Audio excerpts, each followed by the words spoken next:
Pernah nggak kamu ngerasa kalau pelajaran sejarah di sekolah itu membosankan banget? Isinya cuma disuruh hafal tahun, 1945, 1789, atau 1914, tanpa kita beneran paham kenapa angka-angka itu penting.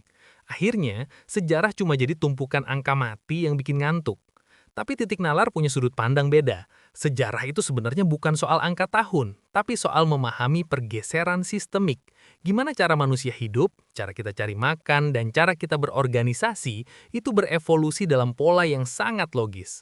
Kalau kamu nggak paham garis waktu besar ini, kamu nggak akan pernah paham kenapa hari ini kamu bisa pesen martabak lewat HP, sementara nenek moyangmu harus berantem sama macan cuma buat makan siang. Dunia kita sekarang nggak jatuh dari langit secara tiba-tiba. Ada 5 lompatan besar yang menentukan nasib kita sebagai spesies. Jangan ngaku pintar kalau kamu nggak paham 5 garis waktu besar sejarah dunia ini. Hari ini, kita bakal bedah satu persatu secara sistemik. Siapkan nalar kritis kamu, mari kita bedah. Era 1, revolusi pertanian dari nomaden jadi sedenter. Kita mulai dari sekitar 10.000 tahun yang lalu. Bayangkan, selama puluhan ribu tahun sebelumnya, pekerjaan utama nenek moyang kita cuma dua, lari ngejar rusa atau lari dikejar singa. Hidup mereka nomaden, alias pindah-pindah terus tergantung di mana ada buah atau hewan buruan.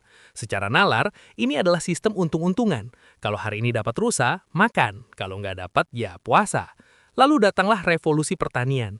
Manusia sadar kalau daripada capek nyari tanaman liar, mending kita tanam sendiri benihnya di depan rumah. Efeknya luar biasa sistemik. Begitu kita mulai bertani, kita nggak perlu pindah-pindah lagi. Kita mulai menetap. Nah, disinilah keajaiban sosial terjadi.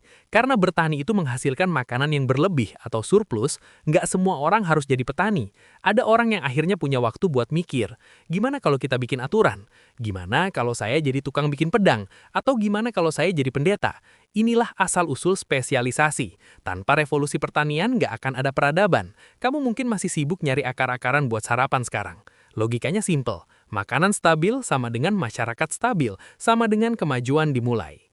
Era 2. Era kekaisaran klasik, logika keteraturan, dan ekspansi. Lompat ke era sekitar 3.000 tahun yang lalu sampai jatuhnya Roma. Begitu manusia sudah kumpul dalam jumlah banyak, masalah baru muncul. Gimana cara ngatur ribuan orang yang nggak saling kenal? Jawabannya adalah sistem kekaisaran. Di era ini, kita melihat lahirnya kekaisaran Romawi, dinasti Han di China, hingga kerajaan Gupta di India. Nalar di era ini adalah standarisasi. Kaisar-kaisar ini sadar kalau mereka mau berkuasa lama, mereka butuh 3 hal. Hukum yang tertulis, mata uang yang sama, dan jalan raya yang lebar. Kenapa hukum penting? Biar kalau ada masalah, solusinya bukan adu jotos, tapi adu pasal. Kenapa mata uang penting? Biar perdagangan antar kota nggak ribet pakai barter kambing sama beras. Era ini adalah tentang membangun infrastruktur dan birokrasi. Kekaisaran klasik mengajarkan kita cara mengelola jutaan manusia di bawah satu komando. Inilah masa di mana konsep negara mulai beneran punya taji. Kalau di era sebelumnya kita belajar bertani, di era ini kita belajar berorganisasi dalam skala raksasa. Era 3. Zaman penjelajahan, globalisasi 1.0. Lanjut ke abad ke-15. Selama ribuan tahun, orang Eropa mikir dunia cuma sebatas Mediterania. Orang China mikir mereka pusat dunia. Dan orang Amerika asli nggak tahu kalau ada benua lain. Dunia itu ibarat folder komputer yang isinya terpisah-pisah. Lalu dimulailah zaman penjelajahan. Nalar penggeraknya sebenarnya bukan cuma rasa penasaran, tapi rempah-rempah dan emas. Orang Eropa mau cari jalan pintas ke Asia biar nggak usah lewat jalur darat yang mahal dan penuh palak. Begitu Columbus sampai di Amerika dan Vasco da Gama sampai di India, dunia resmi terkoneksi. Inilah pergeseran sistemik yang kita sebut globalisasi 1.0. Untuk pertama kalinya, tumbuhan dari Amerika, kayak kentang dan jagung, pindah ke Eropa dan Asia. Sementara tebu dari Asia pindah ke Amerika. Tapi sisi gelapnya juga ada, kolonialisme dan perdagangan budak. Dunia jadi satu sistem ekonomi besar di mana apa yang terjadi di Amsterdam bisa mempengaruhi harga gula di Jawa.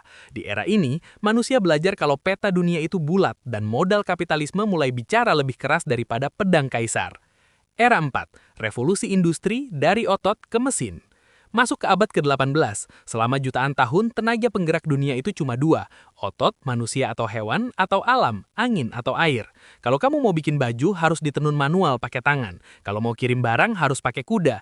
Kecepatan dunia itu terbatas sama kecepatan biologi. Sampai akhirnya, James Watt menyempurnakan mesin uap. Inilah revolusi industri. Pergeseran sistemiknya gila-gilaan. Tenaga mesin menggantikan tenaga otot. Bayangkan, satu mesin uap bisa kerja setara ratusan tenaga kuda tanpa pernah merasa capek atau butuh tidur. Dunia yang tadinya pelan tiba-tiba jadi ngebut. Pabrik-pabrik bermunculan. Orang desa pindah ke kota atau urbanisasi, dan produksi barang jadi massal.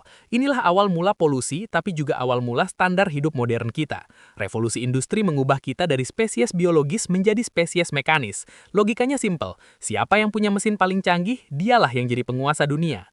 Era 5, era informasi dari atom ke bit. Terakhir, era yang sedang kita jalani sekarang, era informasi, dimulai setelah Perang Dunia Kedua dengan ditemukannya transistor dan puncaknya saat internet lahir.